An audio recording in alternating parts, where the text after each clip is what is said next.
Lionel Andres Messi was born not into luxury, not into privilege, not into a world that expected greatness from him. He was born in a simple neighborhood in Rosario, Argentina, where dreams were often bigger than the streets that held them. From the very beginning, Messi was quiet. He wasn't the loud child who demanded attention. He wasn't the restless boy running around screaming. He was calm, shy, observant. But the moment a football touched his feet, he transformed into someone else entirely. It was as if the ball unlocked a different language inside him. A language. He spoke with perfect fluency long before he could express his thoughts with words. In the early mornings and late afternoons, little Messi could be found on dusty grounds, weaving past children older and bigger than him. His body was tiny, almost fragile, but the ball seemed drawn to him like metal to a magnet. Coaches, parents, and neighbors all noticed the same thing. The way he dribbled wasn't normal. It wasn't taught. It wasn't learned. It was instinct, something embedded in his soul. His grandmother, Celia, understood this more than anyone. She would drag him to games, talk to coaches, and proudly declare, "Put him in. Just watch what he can do." Every time Messi scored, he ran to her. Every time he made someone gasp in disbelief, she clapped the loudest. She believed in him so fiercely that her faith became part of his identity. But life is not kind just because someone is talented. The world does not bow to potential. At age 10, when Messi should have been growing stronger and taller, something felt wrong. He wasn't growing like other children. Doctors examined him, and the truth came like a storm his family never expected. Growth hormone deficiency, a condition that meant his body didn't produce enough hormones to grow naturally. Without expensive treatment, Messi would remain extremely small, weaker than his peers, unable to compete physically in professional football. The cost, far beyond what his family could afford, felt like a cruel wall placed in front of a boy who had done nothing but dream. But the Messi family was stubborn in love. They fought for him. Jorge, his father, worked more hours. His mother took extra responsibilities.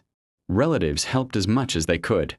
For a while, they managed to begin the treatment. But reality is unforgiving. Eventually, the money started running out. Hope began slipping away.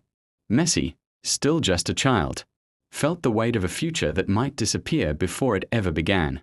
Yet he kept playing football, not because he expected anything, but because that ball was the one thing that never disappointed him. Then fate intervened from a place 10,000 kilometers away. A scout connected to FC Barcelona heard about Messi's talent and the struggle his family faced. A trial was arranged. For the first time in his life, Messi boarded a plane, traveling across the ocean to Spain. Imagine a small, shy boy, barely speaking, stepping into one of the greatest football academies in the world. He wasn't intimidating like others. He wasn't loud, confident, or physically dominant. But when the ball came to him, everything changed. The coaches at La Masia watched in disbelief. Messi's dribbling seemed supernatural, as if his feet anticipated every touch before it happened. He glided through defenders. He controlled the ball as if it were tied to him. Even the older boys were left confused, unable to stop someone who didn't look like a threat until he had the ball. Carles Rexach, Barcelona's technical secretary, was so convinced that he famously signed Messi on a napkin when the club hesitated. Barcelona agreed to pay for his treatment. A doorway to destiny opened. The Messi family moved continents. They left behind their city, their home, their memories, everything familiar, all for a chance, a possibility, a fragile hope wrapped around a small boy with a giant dream. But the transition wasn't easy. Messi missed Argentina deeply. He missed his grandmother the most. And soon after he arrived in Spain, tragedy struck. His grandmother passed away. Messi was devastated. She was the person who believed in him even when the world didn't know his name. Losing her left a wound that never fully healed. From that moment, every time he scored, he looked up at the sky, pointing his fingers toward the heavens, dedicating every goal to her. As he grew older at La Masia, Messi remained as quiet as ever.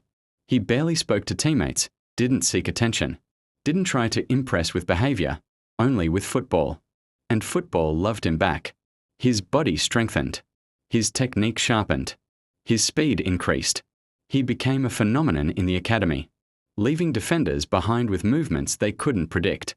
Coaches knew they had something the world had never seen before. At 17, Messi finally made his debut for Barcelona's senior team. The crowd saw a tiny teenager with shy eyes and long hair. But the moment he touched the ball, the stadium buzzed. There was electricity around him, the kind that only genius creates. His first official goal came soon after, assisted by none other than Ronaldinho. The Brazilian superstar embraced Messi like a younger brother, telling him privately, "You will be the best. The whole world will know your name." Ronaldinho passed him the torch with love, not rivalry. Year after year, Messi grew not in height, but in brilliance. He scored goals that defied logic, dribbled through defenders like a ghost slipping through walls, passed with impossible vision, and played with a purity that felt almost divine. In 2009, under coach Pep Guardiola, Messi reached a new level. Guardiola unlocked him completely, using him as a false nine, turning him into the deadliest playmaker and finisher in the world simultaneously. That year, Barcelona won everything. Messi became the best footballer on earth and won his first Ballon d'Or. And then came the era that nothing in football history could compare to. Messi wasn't just breaking records. He was redefining what records were. 91 goals in a calendar year. 73 goals in a season. 4 consecutive Ballon d'Ors. He dribbled past entire teams. He made defenders fall without touching them. He moved with such balance and rhythm that even physics seemed confused. Yet despite all this, one place still doubted him: his own country. Argentina wanted a hero like Maradona, loud and fiery and chaotic. They didn't understand Messi's quiet genius. They didn't see the fire inside him because he didn't show it with words. They said he didn't care enough. They said he was too European. They said he didn't love Argentina. Messi carried that pain silently. In 2014, Argentina reached the World Cup final. Messi was magnificent throughout the tournament, carrying the team with impossible passes, life-saving goals, and immeasurable heart. But in the final, one moment of misfortune cost them everything. Germany scored. Argentina lost. Messi's chance slipped away.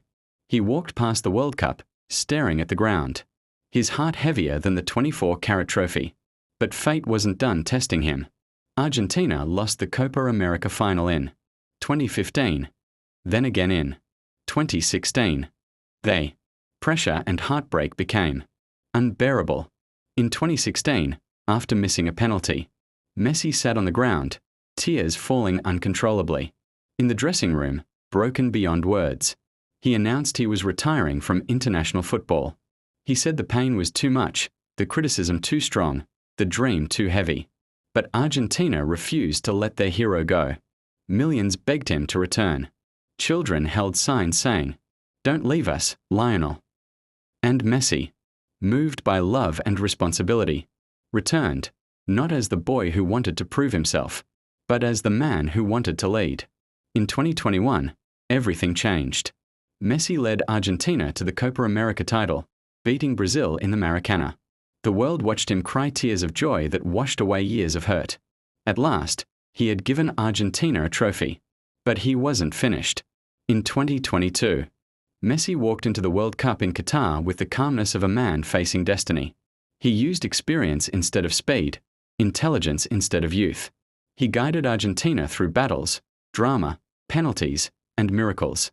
In the final against France, he delivered a performance that felt written by the gods themselves. And when Gonzalo Montiel scored the final penalty, Messi collapsed in joy. He lifted the World Cup. The world bowed. The debate ended. Every criticism faded. Every doubt died. Messi became not only a champion, but the champion. He had completed the greatest story ever written in sports.